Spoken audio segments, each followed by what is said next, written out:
morning, ladies and gents. On today's episode, I will be diagnosing a parasitic draw on this 1987 Porsche 944 non-turbo. Now, if you guys don't know what a parasitic draw is, basically when the car is parked stationary, the battery is depleted, the battery is dead. So on today's episode, what I'll be doing will be diagnosing and pinpointing where this draw is coming from. For this test, I'll need the multimeter. I know this is a little cheap looking one, but let's hope it does the job. And so far I have the battery charger hooked up, so it was charging the battery. What I'm gonna do is check the voltage. Actually, I'm gonna put this back on multimeter. Put it back on multimeter. Turn it back off and check the voltage, see how much voltage I'm putting out.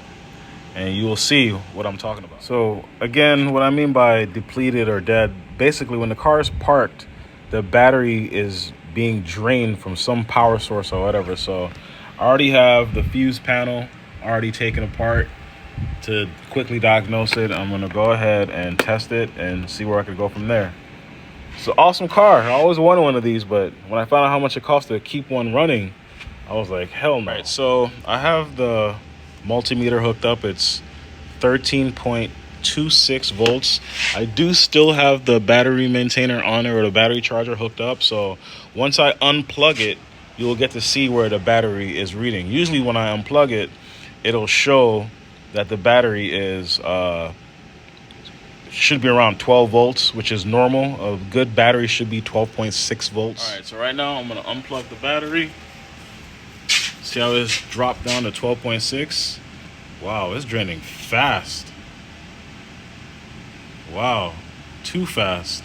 I mean, there's a really big draw on this thing right here. So usually you want to check for something that's aftermarket. There's nothing aftermarket on the car, but you see how it's basically counting down.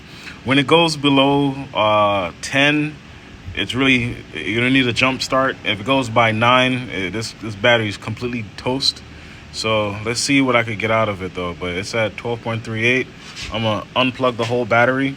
When you're doing a parasitic draw, you want to unplug the negative. Never do the positive, because you have positive energy. And then you have to switch this, which is, so basically I stopped the voltage from dropping. Basically now you want to switch this from direct current to amp current. So basically now I switch it to ohms. So this should stay 1 if there isn't a draw. But if there is a draw, you're going to do this.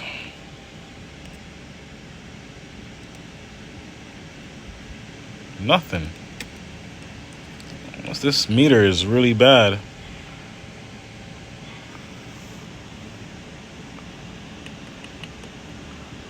Okay.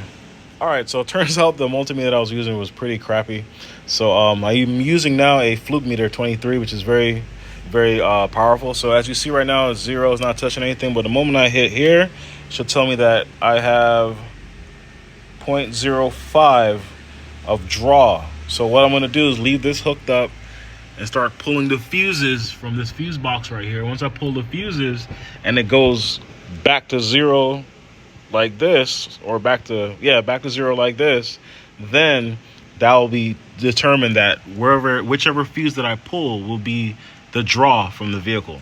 All right, so I started pulling all the fuses from here and I actually found it. So if you look, 0.05, right? So the third one in, is it just you could see it and I could see it together. It's a 7.5. I'm gonna pull it up and pay close attention to the gauge. I'm gonna pull it in 1, 2, 3. See how it dropped down? That's my draw. So all I gotta do is find out which component this fuse works for, and that'll be our culprit to start with, and we can find it from there. All right, so here's the fuse layout for this vehicle. It's for a 1985 and newer Porsche 944. Look for fuse number 39, radio. So let's take a look at this radio. It says that it's supposed to have a 15 amp as well, but I'm gonna go check that out. But let's look at this radio. All right, looks like it does have an aftermarket radio. So I will have to disconnect the radio and hook everything back up and watch the voltmeter, see if the volt changes. If it does not change, or it does change and stays steady, the problem is the radio. Odds are, and I've seen it done before, the remote wire, they probably routed the remote wire to a strong constant power source, so the radio probably stays on. But let's find out. I'm gonna hook the battery back up and test the radio and see if it turns on its own. Most aftermarket radios do not stay running like this. Most of the time it's factory radios that will stay running with the key off and key out the ignition. But if it stays on, odds are that the power or remote wire is probably hooked up wrong. All right, so this vehicle's been sitting for 3 days since I did the last diagnostic for figuring out the parasitic draw. So right now I'm gonna hook this up. I should have did this earlier before I hit the record, but it should be fine.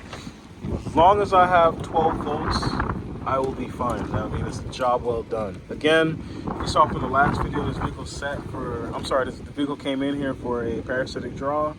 Found out the radio was faulty, and right now, the vehicle sat for 3 days. Right now, I'm gonna test the voltage. If it's over 12 volts, we're good to go. 12.4, and it's holding 12.4. It's not dropping, so that confirms it 100% that the radio was actually the culprit for this parasitic draw. Thank you for watching. Please like, share, and subscribe.